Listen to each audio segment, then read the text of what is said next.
देखिए, मोदी बिल्कुल स्पष्ट है और मैं साफ कर देना चाहता हूँ, मोदी सरकार अरावली को लेकर बचाने के लिए नहीं, बेचने के लिए लगी हुई है। उनका मकसद है अरावली को बेचना। अरावली की ज़रूरत है, वक्त की मांग है अरावली को बचाना।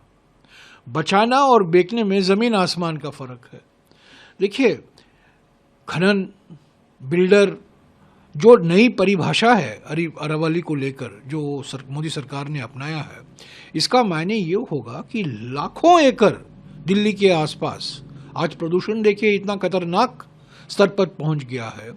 जब आप रियल एस्टेट के लिए खोल दोगे, यहाँ खनन नहीं है, यहाँ दिल्ली के आसपास तो बिल्डर माफिया है, कंस्ट्रक्शन माफिया है, प्रदूषण और बढ़ेगा और खतरनाक होगा।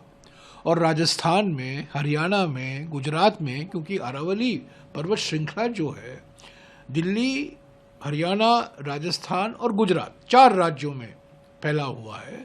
उस करीब 34 ऐसे ज़िले हैं जहाँ अरावली प्रभावित करते हैं।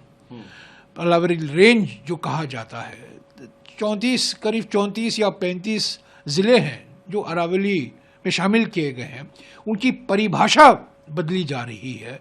इसका माने ये है कि और ज़्यादा खनन होगा उन इलाकों में। दिल्ली में खनन नहीं है, दिल्ली में बिल्डर, रियल एस्टेट पर और प्रोत्साहन मिलेगा। पर अलग अलग राज्यों में, खास तौर से राजस्थान में और अलवर में तो हमारे पर्यावरण मंत्री, सम्मानित मेरे अच्छे मित्र भूपेंद्र यादव जी खुद लगे हुए हैं सरिस्का की जो सीमाएं हैं उसको बदलने में। तो ये क्या कह रहे हैं? राजनीति हम नहीं कर रहे हैं। जो परिभाषा आपने अपनाया है ये गलत परिभाषा है। और अभी अरावली जो हमारी प्राकृतिक धरोहर है, भौगोलिक धरोहर है, ऐतिहासिक धरोहर है और ख़ास तौर से प्राकृतिक धरोहर है, उसको इतना खतरा है, इतना इरोजन हुआ है। और प्राथमिकता किसको देनी चाहिए? अरावली को और पुनर्जीवित करने के लिए, रिस्टोर करने के लिए, अरावली को संरक्षित रखने के लिए, इसके बजाय आप इसको बेचने में लगे हो। देखिए, मोदी बिल्कुल स्पष्ट है और मैं साफ कर देना चाहता हूँ, मोदी सरकार अरावली को लेकर बचाने के लिए नहीं, बेचने के लिए लगी हुई है। उनका मकसद है अरावली को बेचना। अरावली की ज़रूरत है, वक्त की मांग है अरावली को बचाना। बचाना और बेचने में ज़मीन आसमान का फ़र्क है। देखिए, खनन, बिल्डर, जो नई परिभाषा है अरावली को लेकर जो मोदी सरकार ने अपनाया है, इसका मायने ये होगा कि लाखों एकड़ दिल्ली के आसपास, आज प्रदूषण देखिए इतना खतरनाक स्तर पर पहुंच गया है।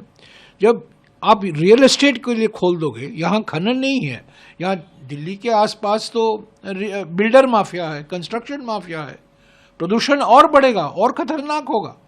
और राजस्थान में, हरियाणा में, गुजरात में, क्योंकि अरावली पर्वत श्रृंखला जो है दिल्ली, हरियाणा, राजस्थान और गुजरात 4 राज्यों में फैला हुआ है।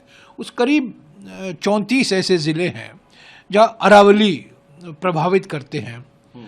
अरावली रेंज जो कहा जाता है, 34 करीब 34 या 35 ज़िले हैं जो अरावली में शामिल किए गए हैं। उनकी परिभाषा बदली जा रही है। इसका माने ये है कि और ज़्यादा खनन होगा उन इलाकों में। दिल्ली में खनन नहीं है, दिल्ली में बिल्डर, रियल एस्टेट पर और प्रोत्साहन मिलेगा।